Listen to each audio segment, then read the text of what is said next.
Welcome to AC 24/7. I'm Aaron Dean.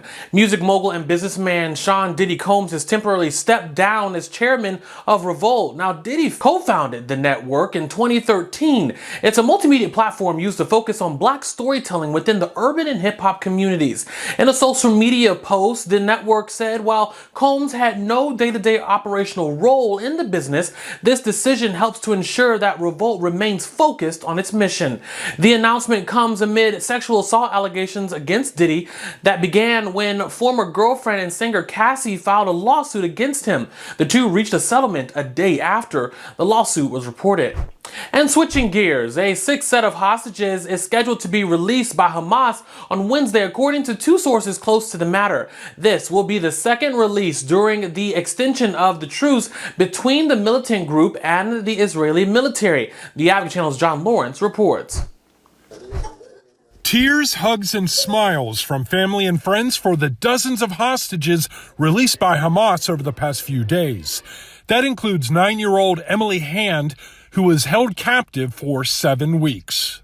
It was beautiful, just like I imagined it, running together.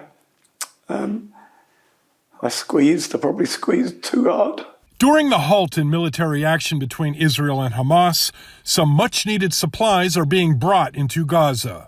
Additional flights are expected in the coming days, and this aid is in addition to the more than 500,000 pounds of food assistance delivered by the United States last week. But this relative calm in the Gaza region may not last much longer. We are committed to completing our missions, freeing all of the hostages, eliminating this terrorist organization above and below ground, and of course, to ensure that Gaza not return to being what it was. Democratic Senator Peter Welch of Vermont says the ceasefire expiring would be a, quote, grave mistake. But few of his colleagues from either party agree. Israel's going to follow the rules of war, the law of war. We need to stand solidly behind them, and the administration needs to keep putting their foot on the accelerator and getting the American hostages and all the hostages that remain out. I'm John Lawrence reporting. Also, Democrats issue a resolution aimed at forcing Republicans to move on how to handle efforts to expel Santos. But Santos says that he has other plans. Take a listen.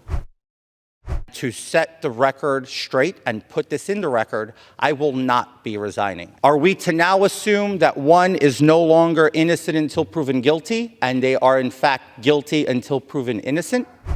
I think we really do. I think that Republicans and Democrats are united on ensuring that we restore integrity to the House.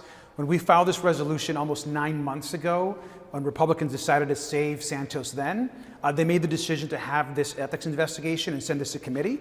That investigation is done. He has clearly violated so much of his oath and still has to face, of course, a courtroom for his 32 counts. We're going to expel him this week. It is time for George Santos to go and time for him to focus on his case that he has in the future. Former President Donald Trump's legal team wants classified documents to help build its defense in the election interference trial against him. Lawyers requested the documents late Monday night. They are seeking documents from the Justice Department, National Archives, Defense Department, and intelligence community.